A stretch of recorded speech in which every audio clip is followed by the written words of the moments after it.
Time for Alamogordo Town News on Crazy Radio. I'm Anthony Lucero. When it comes to news here on KALH, weather always comes first. A new winter storm with heavy snow and ice is going to organize over the Central Plains and Midwest today before it moves on to impact the Great Lakes and Northeast through tomorrow. Heavy rainfall and storms will bring concerns for flash flooding and severe weather to portions of the Gulf Coast states, Mid-South and Southeast, going through early tomorrow. An atmospheric river is going to bring some heavy rainfall and flooding concerns to California as heavy snowfall arrives over the Sierra Nevada.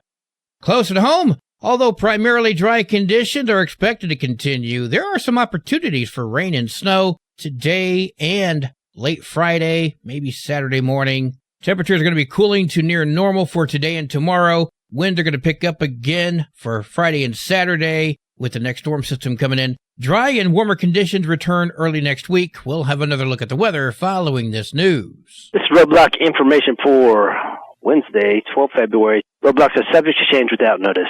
Highway 54, Highway 380, and El Paso Gate will remain open for the day. Highway 70 is scheduled to be blocked once at 6:10 a.m. and will last approximately 1 hour. Blocks will be located at Red Block, the top of San Agustin Pass, and Yellow Block near the White Sands National Park. Las Cruces Gate, Owen Road, and Nike Avenue will also be affected by this block. At last night's Alamogordo City Commission meeting, only one piece of new business to discuss. Discussion of the pricing certificate and finalized rates for the city's utility projects, financing through the New Mexico Finance Authority. Chris Muirhead from Montreal Sperling. Last time I was here was December 17th, adopted the ordinance related to the financing for your joint utility bonds going through the New Mexico Finance Authority. And in that ordinance, it set parameters not to exceed $32 million in a borrowing, not to exceed 10% in an interest rate, and other parameters subject to the pricing by the Finance Authority, which they would then pass on in a loan to the city. Today, the Finance Authority did price their bonds. It has several transactions that they're funding in there, including the city of Alamogordo, which was a very favorable pricing. It does fall within the parameters of the ordinance. John is going to go through and just kind of hit the high points of that pricing for you, just to bring you full circle where we are. It will close and the money will be available 2 weeks from today. The meeting was soon adjourned.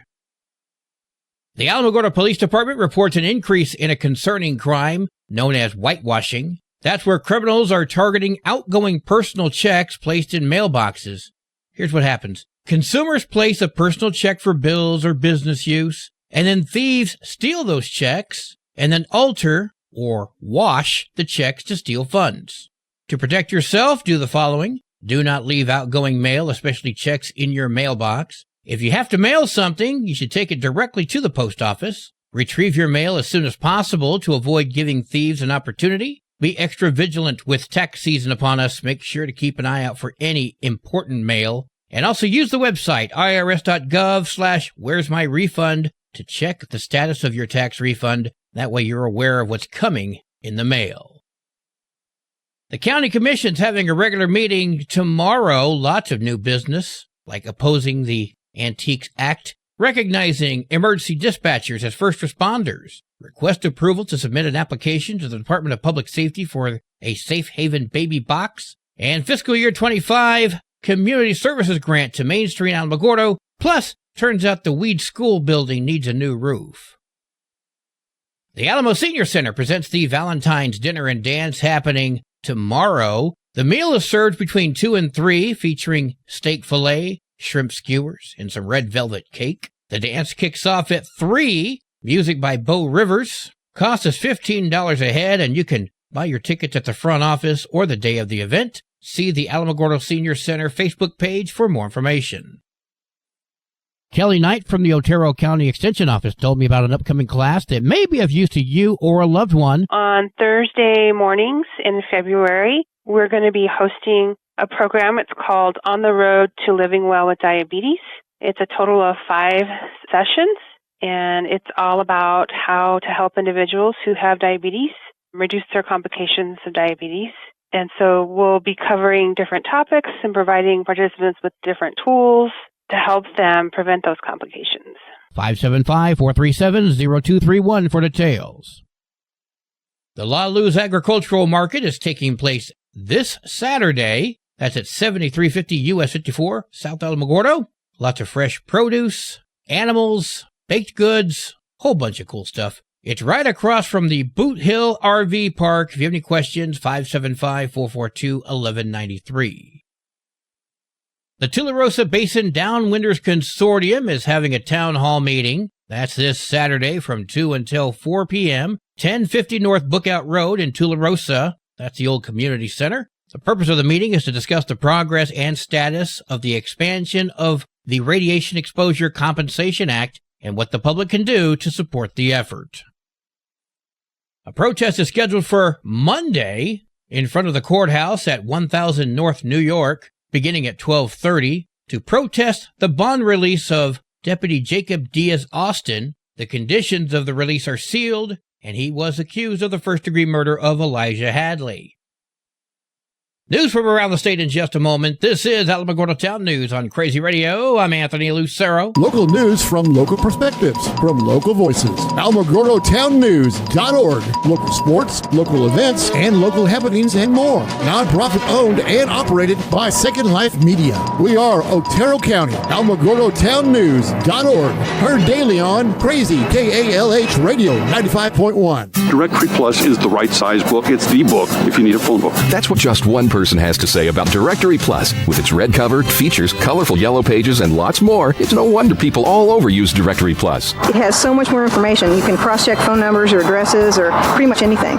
Look on the plus side, Directory Plus. I'm a big fan of Directory Plus. Hi, Sunny Harris, inviting you to join Animal Village NM's Thank You in Advance fundraiser and help us reach our goal of $25,000 by February 29th. Your support will fund spay-neuter surgeries for more than 200 pets and provide essential pet food for families in need. Drop off gently worn shoes at our collection boxes or donate online at animalvillagenm.org. By mail, 303 Spring Road, Ruidoso, 88345. Thank you in advance for your generosity. animalvillagenm.org. Former Las Cruces police officer Brad Lunsford took the stand in his own defense yesterday. Lunsford faces a voluntary manslaughter charge with a firearm enhancement in the shooting death of Presley Ezzy in August of 2022. That's when Lunsford was dispatched to a gas station in Las Cruces following reports that Ezzy stole a beer from the store. During the testimony to the jury, Lunsford said Ezzy failed to identify himself during initial questioning. He told me that he didn't have an identification. I asked him for the information.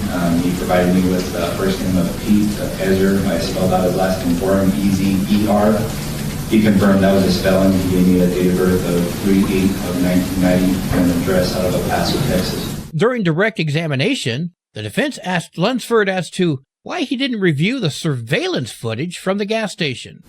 Why didn't you look at the store video to determine whether Mr. Eze had shoplifted a beer? Because we didn't know who he was and possibly had it once. The state quickly objected to that line of questioning. They said that Lunsford's statement was a character assassination and requested a mistrial. However, Judge Jim Foy denied that motion. So, your motion for mistrial is denied. Foy told the jury that Ezzy did not have any outstanding warrants at the time and asked the jury to disregard Lunsford's testimony to the extent that it would imply Ezzy had warrants. The trial is hinging on the state's argument that Lunsford's use of deadly force was unreasonable, while the defense maintains that Lunsford was acting within Las Cruces police policy. Kiera Colley of Santa Fe, who was accused of brutally killing one of her romantic partners with a sword, 21-year-old Grace Jennings, has pled guilty. McCulley nearly decapitated Jennings in the garage of her mother's home in 2022. McCulley and her boyfriend, identified as Isaac Apodaca, were both romantically linked with Jennings. Wait. So this girl was with this girl and both were with this guy.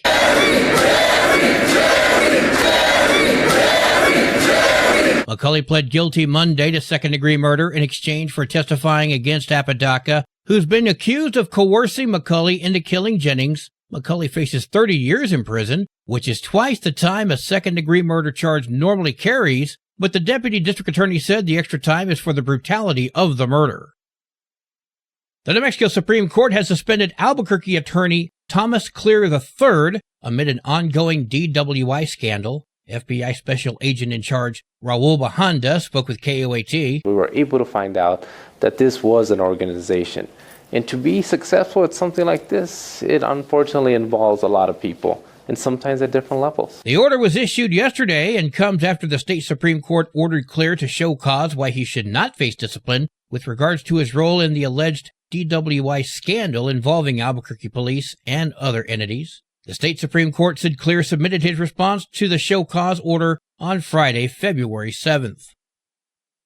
2 Santa Fe hospitals were placed on lockdown yesterday evening following a threat. Santa Fe police say Christus St. Vincent and Presbyterian Hospital were both placed on lockdown after a suspect made a bomb threat to both hospitals, as well as to San Miguel Church. Police say the suspect suffers from mental illness and was taken to the hospital. No suspicious package was found or identified. The lockdown was lifted and the suspect remains in custody.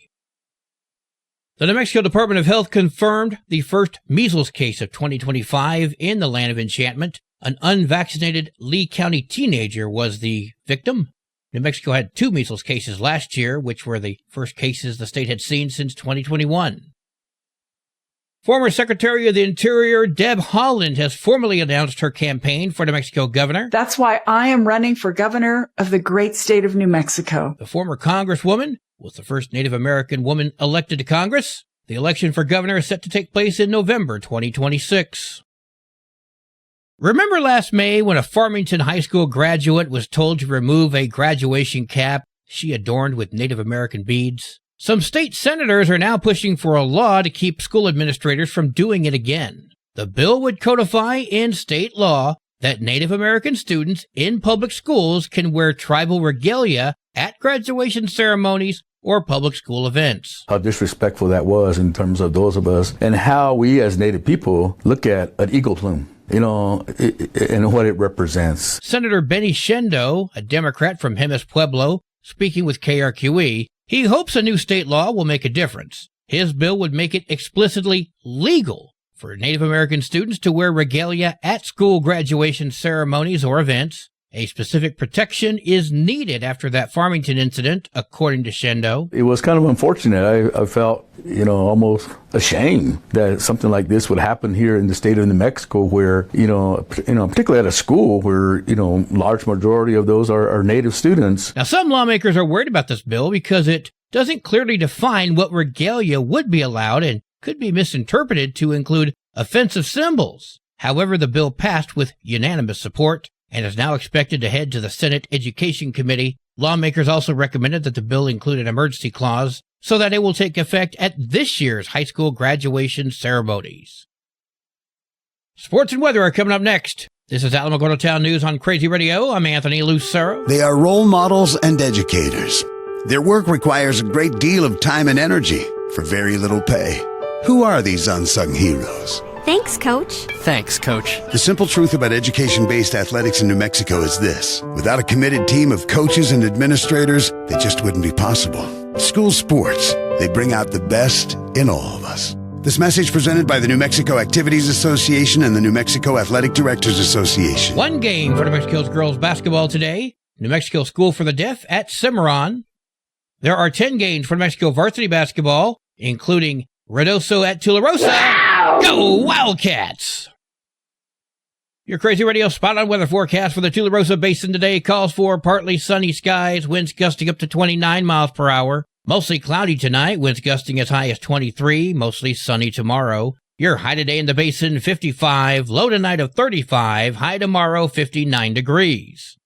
In Cloudcroft, partly sunny skies today with a 20% chance for snow. New snow accumulation is expected to be less than a half an inch. Winds will be gusting up to 34 miles per hour. Mostly cloudy skies tonight, winds gusting up to 31. Mostly sunny tomorrow, winds gusting as high as 23. Your high today in Cloudcroft, 33. Wind chill is going to make it feel like it's 6. Low tonight of 22. Wind chill is going to make it feel like it's 13. High tomorrow, 41. Wind chill is going to make it feel like it's 15 degrees.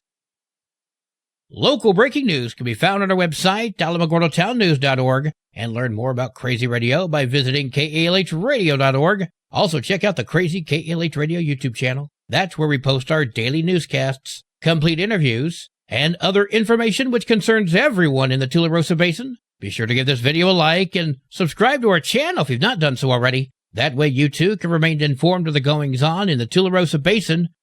And that concludes today's edition of Alamogordo Town News on Crazy Radio. I'm Anthony Lucero.